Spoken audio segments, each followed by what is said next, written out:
ભરૂચના દહેજમાં મોટી દુર્ઘટના, જીએફએલ કંપનીમાં ગેસ લીકેજ થતા 4 લોકોના મોત.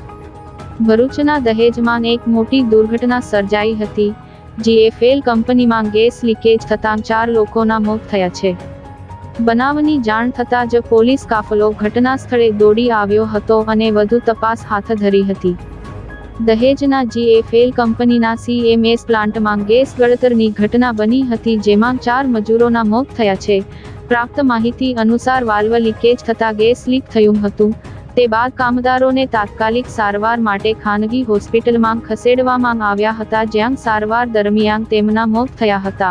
બનાવની જાણ થતાં જ એસડીએમ અને દહેજ મરીન પોલીસના અધિકારીઓ સિવિલ હોસ્પિટલ પહોંચ્યા હતા. એસડીએમએ યોગ્ય તપાસ અને વળતર માટે સૂચનાઓ આપી છે. જીએફએલ કંપનીએ મૃતકોના પરિવારજનોને 25 લાખ રૂપિયા વળતરની जाहिरात કરી હતી.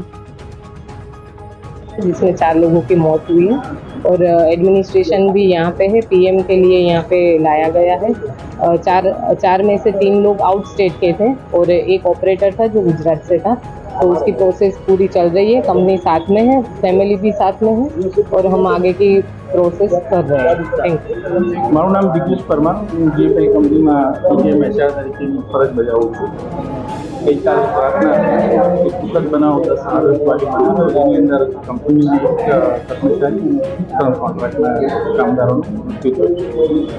આ અંગે અમે બધી તમામ લાગતી વળગતી ઓથોરિટીને તરત જ ઇન્ફોર્મેશન આપીને તપાસ માટે એમને પૂરો સહયોગ આપવાની કામ ચાલુ છે. અમારી પણ તપાસ ઇન્ટરનલ ચાલુ છે કે આ કઈ રીતના થયું છે.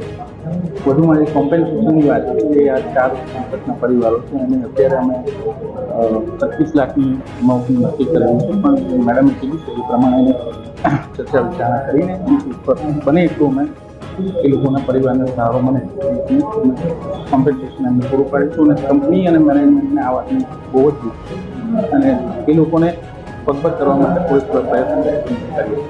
સર, આ કયા બ્રાન્ચમાં બનાવ્યો?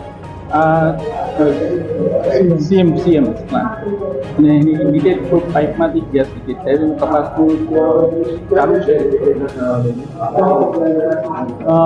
ટેકનિકલ ડિટેલ મને નથી, પણ એક્સેલ વેપર એક તો મને યાદ છે જે અત્યારે, કારણ કે અમે રાતથી આમ પાછળ જ હતા. પ્લાન્ટમાં જે ડિટેલ રિપોર્ટ આપશે એ તમામ ઓથોરિટી અને મેડમ અમે ગવર્મેન્ટ સામે એને પબ્લિશ કરીશું. આપણી સમક્ષ